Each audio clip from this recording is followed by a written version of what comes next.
Hello बच्चों, कैसे हैं आप लोग।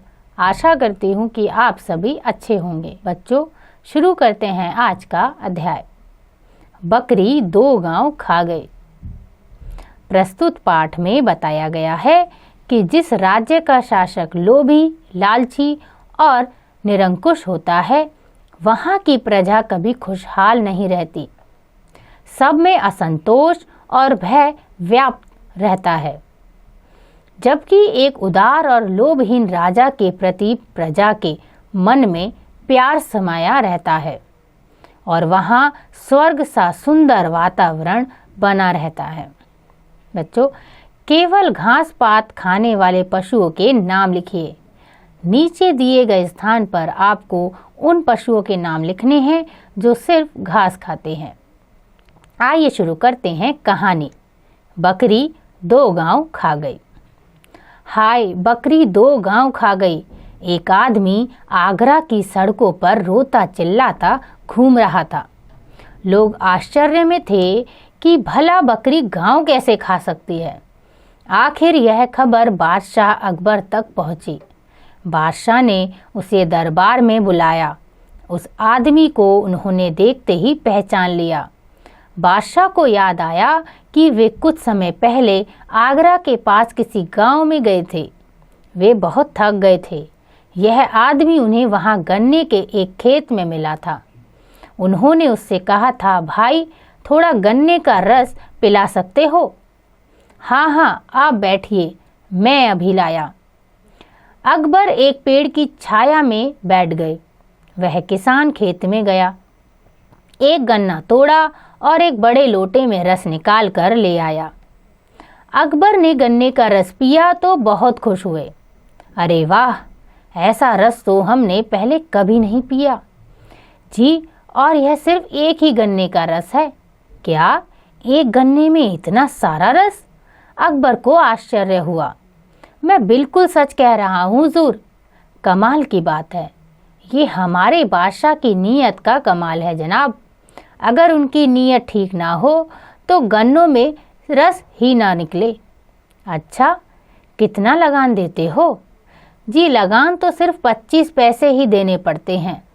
सिर्फ 25 पैसे? बादशाह ने हैरान होकर पूछा। फिर वे सोचने लगे कि ऐसे रस वाले गन्ने के खेत पर तो काफ़ी रुपए लगान लगना चाहिए।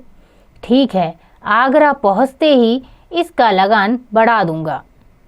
कुछ देर इधर उधर की बातें करने के बाद अकबर ने कहा, अच्छा भाई, चलने से पहले ज़रा एक लोटा रस और पिला दो। किसान लोटा लेकर चला गया। उसने एक गन्ना तोड़ा, लेकिन इस बार लोटा ना भरा। फिर एक के बाद एक 3-4 गन्ने तोड़े और उनका रस निकाला। फिर भी लोटा न भरा। अकबर उसका इंतज़ार कर रहे थे। सोच रहे थे इस बार तो इसने देर कर दी। तभी किसान मुंह लटकाए हुए आया और लोटा बादशाह की तरफ बढ़ा दिया। लोटे में थोड़ा सा ही रस था। अरे, क्या बात है, इतना कम रस लेकर क्यों आए? कुछ नहीं हुजूर, लगता है अकबर बादशाह की नीयत बिगड़ गई है, उसी का असर है। अकबर को लगा जैसे किसी ने उन्हें आसमान से जमीन पर पटक दिया हो। आदमी की नीयत में फर्क आने से क्या पेड़ पौधे पर भी असर पड़ता है? उन्हें लगा जैसे वह मामूली किसान एक बादशाह को इंसानियत का पाठ पढ़ा रहा है। जहाँ नीयत अच्छी है वहाँ बरकत होती है, भंडारा भरा रहता है। लालच और छोटापन आदमी को कभी सुखी नहीं बनाते। अकबर ने कहा, भाई, तुम जानते हो मैं कौन हूँ? किसान संशय पूर्वक बादशाह की ओर देखने लगा। मैं बादशाह अकबर हूँ। किसान ने घबराकर पूछा, मैंने कोई गलत बात तो नहीं कह दी?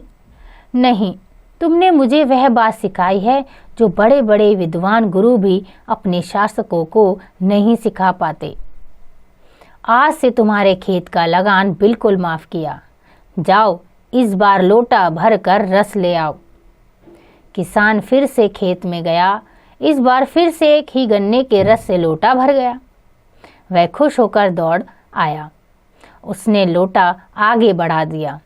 अकबर ने रस पिया, फिर पीपल का एक पत्ता लाकर बोले, हम इस पर तुम्हें 2 गांव देने का हुक्म लिख रहे हैं। कल आगरा आना और पक्का कागज लिखवा लेना। तुम्हारे खाने पीने का इंतजाम इन गांवों की आमदनी से हो जाएगा। किसान ने पीपल का पत्ता रख लिया। अकबर चले गए। किसान काम में लग गया। कुछ देर बाद वह पत्ते की बात ही भूल गया। किसान की बकरी आई और उस पत्ते को खा गई। जब किसान को उस पत्ते की याद आई तो उसने देखा कि पत्ता तो अपनी जगह पर नहीं है। वह रोने चिल्लाने लगा। अब भला हो उसे बादशाह कैसे पहचानेंगे? उस पत्ते को देखे बिना गांव कैसे देंगे? वह जोर जोर से रोता चिल्लाता आगरा पहुंचा। हाय, बकरी 2 गांव खा गई। बकरी द्वारा 2 गांव खाने का किस्सा सुनकर अकबर बादशाह किसान के भोलेपन पर बहुत हंसे।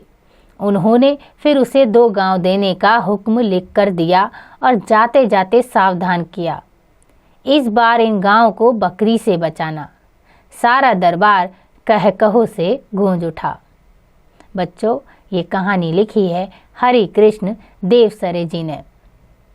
इस कहानी से हमने सीखा, किसी के दिए हुए उपहार को संभाल कर रखना चाहिए, क्योंकि उसकी कीमत को शीघ्र ही नहीं आंका जा सकता।